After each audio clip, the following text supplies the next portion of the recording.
Are you ready to talk? Oh yeah, I'm ready to talk. Well, okay, let's talk. Just settle down. We're gonna talk with you. What's going around? Let's talk. On the Brown Skin Chit Chat Show. Skin Chit Let's talk. Show.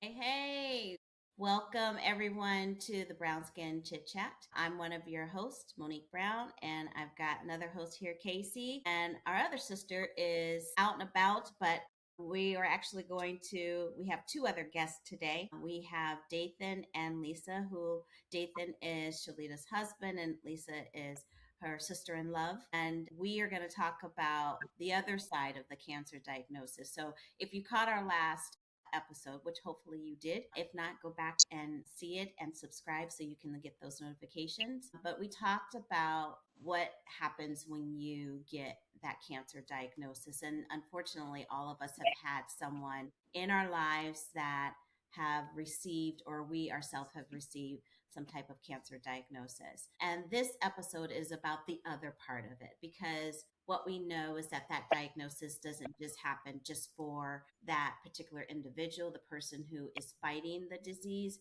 but it also impacts their loved ones around them.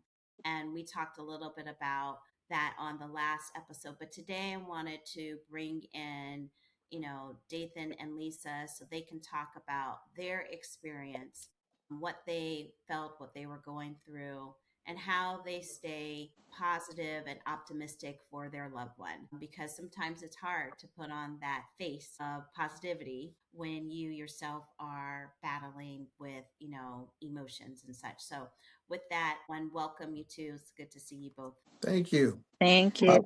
Finally made the chit chat. Yeah, you made the chit chat. And by the way, I have to say this. My brother over there, he is the one who created our theme song. So, Yeah. thank you. All right, so let's dive into this. So, Dathan, I'm going to start with you. I'll just ask you just to tell a little bit about your journey with the cancer diagnosis, specifically either with Shalita or with anyone else in your life, and how you been able to to cope with it. First of all, it's we know a lot of people who have dealt with cancer, who have had cancer, people who have succumbed from it, some people who survived it, and it's always different. Well, not always different, because this is the first time it's ever really happened for us. It's different when it hits your home, when it's in your house now. For me, it was a level of panic, a level of anxiety, a level of stress. What do I do now? How do I support my wife through this? How do I support the children? How do I deal with it myself when at that very moment I was dealing with my losing my job? We got the diagnosis like maybe 2-3 months after my company folded. So just dealing with the loss of that, and now we get this diagnosis. So it was very, very weird. Put you in a weird place. Again, my partner Ray, he had cancer. We watched him kind of deteriorate. Auntie Rosie, we watched her. And it was tough, and to see loved ones pass before you, people that you laugh with, you spend time with, and then now you get this diagnosis. So it was tough in the beginning. I think what really held me together at that particular time was as a men's group that I'm a part of. I think at the time it may have been maybe 6 of us on the line. It started with 2, but got about 6 of us on the line, and we would meet every day, 7 o'clock every day on the line. And that's when your mind is just everywhere. Your mind is everywhere. And so that helped me kind of keep myself stable, because, we would pray, have brothers pray. Sometimes brothers would, come to the house to check on me or whatever. And again, I was going through my own emotional things as well as health issues. I had to have some angioplasty done on my heart, and so I was still dealing with that. Almost went into a diabetic coma, so we was dealing with that. And then we get in this chemo treatment scheduled together. And it was like my emotions, everything was everywhere, you know. And so I really leaned on the group to kind of keep me grounded. I wanted to stay as close to Shalita as possible. Every appointment, everything, you know, and then wanted to learn as much as I needed to know about the type of cancer that she had. And whew, it was emotional. It was tough. And then thinking financially, you know, just my mind was everywhere. It Everywhere. was Yeah. everywhere. It was I could everywhere. imagine. I Mm. could imagine. Yeah. I could imagine. Lisa, what about you? Tell us about your experience with receiving that diagnosis for a loved one. Well, for me, it was Shalita was, if I'm not maybe I think she was probably the first person closest to me that I had to experience that with, if I'm not mistaken. Forgive me if I forget anyone that I just can't think right now, but and it hit me so hard because she was just in New York. You know, they all came to New York and we were here and, you know, we were having a great time. And then not even 6 months later, you know, she's diagnosed. And I'm like, so my initial response is that I just wept. I cried like a baby when I heard. And my first reaction was, I got to get there. I just want to get there and be there with her. I just need to get there. And then I started thinking as far as her, she's, you know, a mom, like I'm a mom. And, you know, you're thinking about, I was like, so I'm putting myself in her position. What is she thinking? What would I think if this was me? So I'm only thinking I'm based on that. And I'm just like, oh my goodness, like, what would I do? Like, so what is she thinking? How is she feeling? Like, I just want to get there and just be there with her. But I couldn't get there. I wanted to get there, but I just couldn't get there. And then I said, well, you know what? Maybe they just need to go through the initial phase of this as a family. Right. Maybe it's, you know, I don't need to be there right now. But, you know, I was calling her and just like you said, like on the other podcast, wanting to kind of like fix it and calling her, well, maybe you should, maybe I was reading about it and maybe you can use this and you could do that. And, you know, get Driving the, her crazy. yeah, get the soursop tea, get the, and I was like, well, you know Give what? me Let me pull Seymour's back. right now. Yeah, I was like, I can order it for you right now. I know, you know, but I was like, let me pull back and let me not, because I don't want to overwhelm her, you know, Yeah. because, you know, it's too much. She's already dealing with a lot. So I was like, but, you know, it was a Yeah. shock. It's still shocking. But then I got to go, you know, I did come to visit and I did go with her on one of her doctor's appointments and I was like, wow, this is really happening. Yeah. Yeah. This is Kayce, what about really happening. you? I know you've had people that are close to you that have had the diagnosis as well. Some are still fighting it. I know for you. So tell us a little bit about your journey. Kayce, I couldn't hear you. can you hear me? Am I audible? Now I can. Repeat the question. I couldn't hear you. So, Case, I was saying, tell us a little bit about your journey. I know you've had people close to you who've had a cancer diagnosis.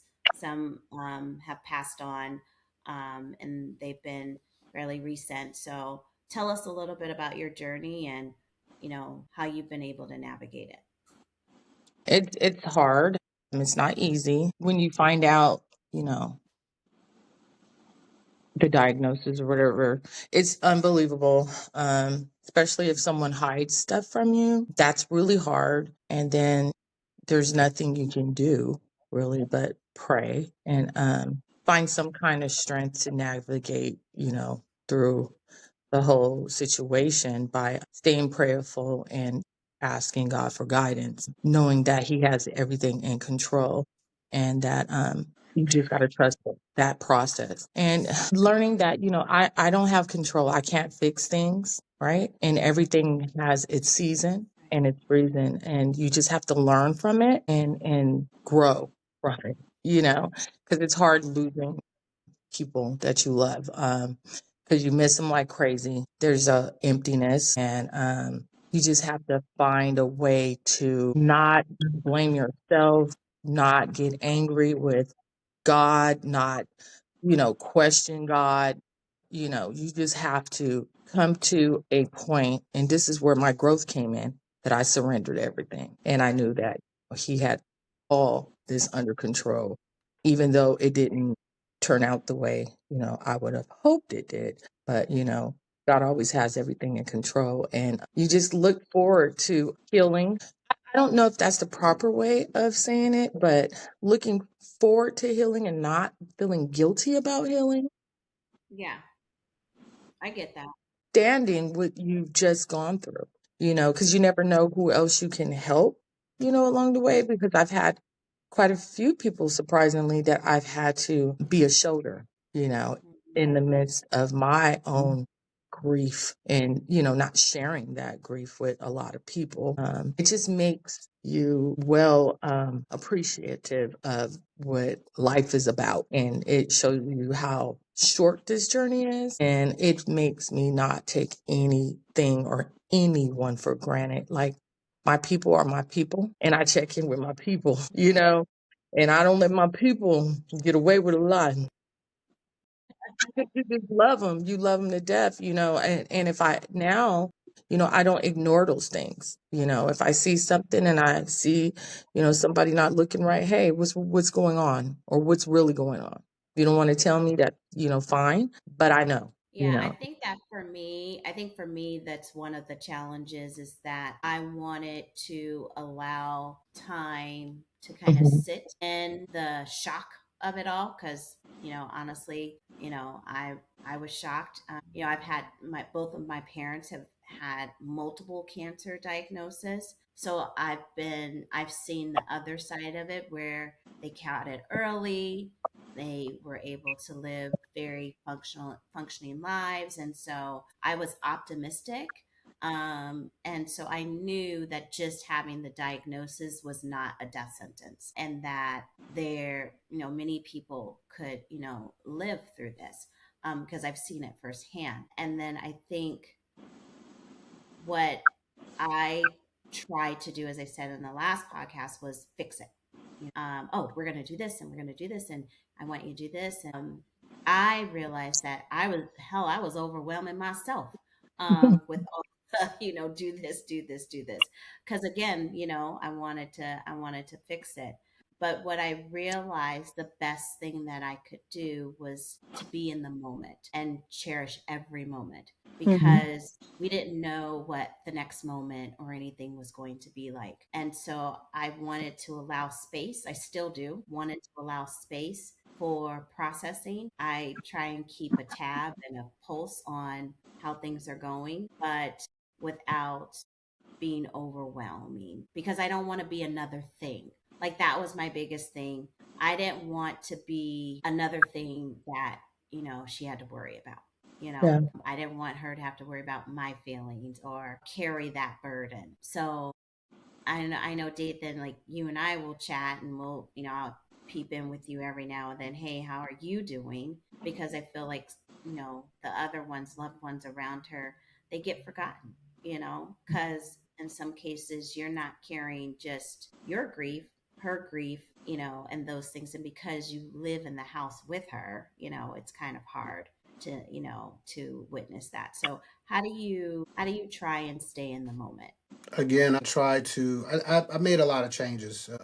I stopped drinking, stopped smoking cigars, and stuff like that. It was detrimental to my health, but at the same time, I had to be clear headed of what was going on. I couldn't just sink all my sorrows because she's sick, because she's going through this. So let me sink my sorrows into these bottles. I couldn't do that because I wouldn't have functioned right. And so and honestly, it wasn't a tough decision. I kind of had to wean myself off, and it was a good thing. It was a good thing. But I try to stay grounded by just I try to rededicate my life back to God, and it's a challenging walk, and it's something that bringing it to her. She was like, babe, it's whatever. If we want to go to church, we're gonna go to church. We're gonna do whatever we need to do. And it's weird because I didn't want to feel like now we could turn to God. Not all this is going Yeah. on, and like you feel like. But sometimes, and I had to realize this is that God allowed things to happen in your life for things to turn around. What was made for your destruction is now made you turn it around for your good. Because I was broken. I was broken. I've always been the type to, hey, if you need me, I'm there for you. Whatever I could do, I'm there. And now I'm in a place where I'm in need. And it's a very humbling feeling to need help. And now I feel like I got to ask for it, or when I need it. I know I can ask people, but it's like, it's just killing me to do it. Mhm. I, Right. I encourage people to raise your flag up, raise that white flag up high if you need my help. So I could, but for Right. me, I just brought it up halfway. I didn't want nobody to see it because I didn't want to feel like a burden. I didn't want to be a burden to anybody. And I remember it was about a week, maybe 2 weeks. I was contemplating putting this GoFundMe page together. And, aside from moving out here in '93 and going through what I went through, that was probably one of the hardest things I've ever had to do. Because I put it together, and this is when she started to lose her hair, and just to go through that whole process, pictures of her. I didn't want to exploit my wife, Right. for it. And that's the battle that I was having, that I didn't want people to think that that's what we were doing, because I was putting in applications. I'm like, I got a great background. I've been a manager for 9 years at a solar company. I know what I'm doing.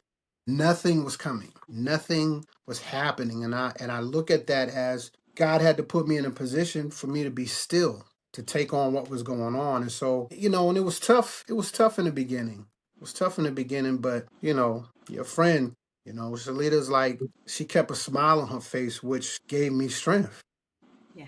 It just Yep. almost, seeing the days when she's not at her best, being at the doctor's appointments. I remember this one doctor's appointment. We was talking about it before we went, and we finally got there, and we had already decided we was gonna have a Super Bowl party and all this stuff.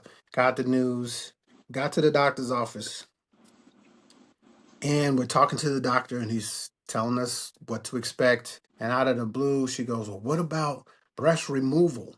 I was rocked. I wasn't Right. ready for that.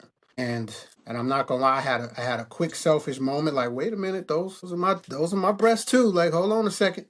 Girls.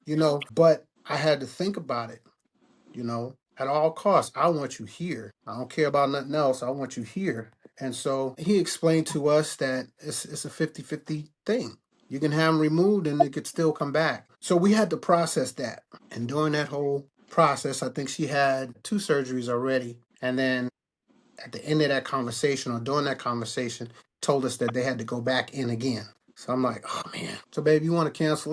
We'll cancel the Super Bowl party. And she's like, no, I want everybody. I still want everybody to come. And I was shocked. And on that day, we had, y'all been here. We had little shindigs. We had about 50 people over here. And I'm concerned about her. She's buzzing around. She's smiling. She's enjoying herself as if nothing was wrong. And I had to take a moment to myself, and I kind of broke down a little bit, because to watch her strength through it all, she was just amazing. But I take those moments and I use them as moments of motivation to not only push myself, but to make sure she's good, make sure the kids are good, um, because they went through it too. Right. Yeah. Somebody, That's I where I think was somebody, going next. yeah. It's like, how do you try to balance, being a dad and all of this too, because I'm sure initially they had questions, and the kids had questions and fears, and so how do you navigate parenting through, again, through your feelings, at the same time trying to be positive for the kids. Like, how do you do that? Well, I mean, in the beginning, it was a little easier with Naya, because she had a somewhat of an understanding, Yeah. but it still weighed on her. I think she was playing JV basketball, and I said, if you need to take a break, it's okay. She said, no, I think I want to stay busy. Okay, stay busy. Let's just go on and stay busy. Jaden didn't really understand it too much. I think one day he went to school and he told his teacher, and one of the kids overheard him saying that his mom had cancer. And so the kid says to him, "Oh, your mom is gonna die, huh?" And so Kids. yeah. So he comes home and he's like, Dad, I went to pick him up. He said, Dad, is mommy gonna die? I said, no, mommy's not gonna die. Where did you hear that from? Oh, one of my classmates, he overheard me tell my teachers. So I had to really, really explain to him that uh, this is not the report that we're going to receive. Right. You know, Exactly. we're not going to receive this report. This little dude is amazing. And so when I don't know how he processed the information, but when it got to, he said, Dad, I want to do the talent show. Really? Okay. And then the song that he chose, I never heard before. I thought he was going to do something that he was always done at the house or whatever. And it was called Die with a Smile. And when I heard that song, I just broke down in tears. And then to watch him perform it, Right. oh my God. Yeah. Whew, get my eyes sweating right now. I know, right? I'm taking lots of deep breaths right now. Yeah. Yeah. So to see how he processed it Yeah. and pretty much did it in a way to let his school know, his teachers, his friends, family members, that's my mom, Right. and so, but I just try to encourage them to keep pushing, keep themselves busy, let them know that there's going to be times when mom really needs your help around the house. Right. She has chemo treatments, and she did the radiation, had to do radiation every day for like 3 months. That was tough, but they jumped in when they could, and when I had to crack the whip, I cracked the whip. No problems with that, but it's just getting some used to. It's like getting adjusted to the situation at hand. So we was able. I think you all have been poster children for how to navigate this well as a family. I commend you on not only rising to the occasion, but exceeding any possible expectation that anyone could have for you or your family. All of you. I Mm. think that you all have been good examples of what it's like to go through this together. I had a front row seat to see it. I think the biggest thing, here comes my Mhm. sweating of my eyes. Okay. I think the biggest thing is that you've taught us how to live with Mhm. hypnosis, because I feel like that's the biggest thing. You haven't stopped. Move. Haven't stopped. You haven't stopped living. And sometimes it's hard to keep doing that, just going through it, but going through it, like you said, with a smile on your face. So I commend you all for doing well. And then I will say this, for people that are going through situations like this and people that are experiencing this firsthand. I remember when Shalita first told me, and I remember when my parents told me as well. I remember saying the same thing. I don't know what to say. Sometimes we try and find the right things to say and fill in and like, oh, and I don't know what to say, Mhm. but I'm here in whatever capacity that you need me. If it's just to cry, I'm here to cry. If it's just to, yell and scream and you want to fuss and cuss or whatever, that too. If you want to just like go get a bottle somewhere, I could do that too. It's like all of Mhm. those things, but no one really knows what to say when you're watching someone that you love go through this diagnosis. But I will say, like I said, you guys have done an amazing job of not forgetting to live through it, and you've been great examples to me, and I thank you for that. I thank you for being that example. And being transparent too, because, sometimes people watch on the sideline and they have questions, but they don't want to be rude or they don't want to, whatever, Mhm. it's to let people out there that are watching, it's okay to ask questions, respectfully, but ask questions. You never know. You never know, you know, what you're doing to help that person that's actually going through it, process Right, things. So ask the questions, and if you don't know what to say, still show up. right, You can right. sit in silence, still show up. Yeah, Right. Yeah. yeah, I think for the most part, really just being sincere because, Shalita tell you there's a lot of people that she has met over the years through me that they're like family now, and so, and for me, that is that's the top of the line for me. I think that's how, that's how I always see my marriage. My my best friends and my good friends and her friends and her friends and my friends. Y'all like my sisters. Just on a whim. I'm at Vegas with my homies and I having a ball and boom, there Kayce, what up, sis? And it wasn't no judgment. We there to have fun. It's like boom, and the thing that I love about it is Shalita is her heart is, she has a huge heart. She has a huge heart and she cares for people. And she really cares about her circle. And her circle shows up every time. And that's the thing that I've learned to truly appreciate about her spirit is that, she's definitely willing. She's definitely not a welcome mat. That's not a part of her. But she has a big heart. And so going through this process, I'm like, man, because she's told me, what am I gonna do now? Like you still gonna keep that big heart, and your circle is gonna show up for you. Man, You're gonna release that burden, and we'll wear it. We'll wear it. So I'm just grateful, and I'm trying to remain prayed up, focused on the things that God has shown us already, Yeah. the things that He has done already. He's brought us this far, and we still here. And I believe that after these next, I think it's one more treatment, that is gonna be all gone and ain't coming back. yeah, amen. And we just Right. gonna keep moving. Gonna keep moving. Yeah. Yeah.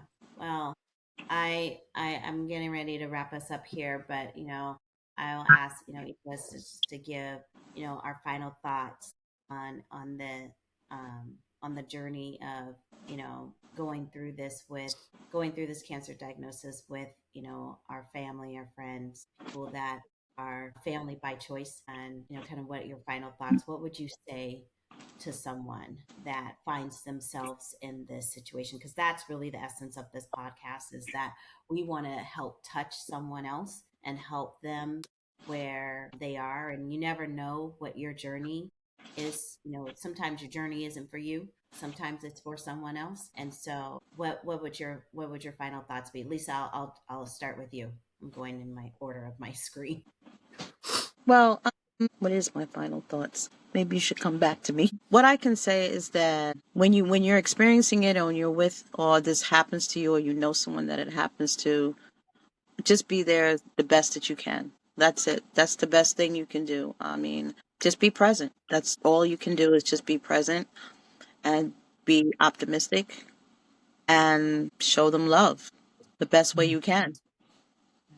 That's all you can do. You don't have all the answers, but you could just be present. That's it. All right, Kayce. Um, exactly what Lisa's saying. Be present. Know that it's okay to be angry. Know that it's okay to be sad. Know that it's okay not to have all the answers. You're not supposed to, right? Know that your fate is always going to be in God's hands, no matter what, you know? So stay positive, no matter what. Stay positive and then live in the moment, live in the present. If it changed your life for the better, amen. Amen on that. It brings you closer to God. Amen on that too. Just be present and just know that this journey is unique and that don't try to don't try to fix things. You can't do that.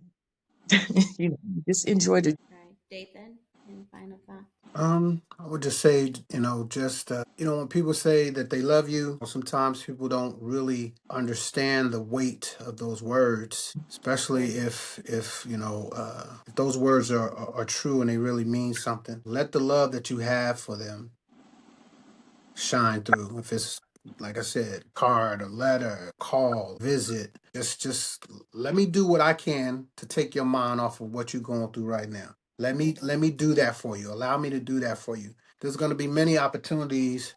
There's going to be many opportunities that happen, that or that come up, that you're not going to know what to say. But being present, that's big. I see the smile on her face when her girls show up. It's that break she needs. Right. So just be there. Allow the love that you have for them. Let it. Yeah. I will say my final thought, and as we close this out, is I fundamentally believe that God will give you beauty for your ashes, and that there is things that you may be going through, and emotions that you're going through, I ask you to bring it up. Don't try and stifle them down, because how you feel is real. How you feel, the sadness, the anger, the fear, the anxiety, all that's real. So figuring out whatever that emotion that you need to feel, just allow yourself to feel that. But at the same time, knowing that God has the final say. And so your job is to live. And so continue to live. And the way that you can be there for your loved one is by living, with them, making memories, making experiences with them. And so focus on that and not the diagnosis, because all those things can change, right? And you would have wished that you would have had an opportunity, there will never be this day again.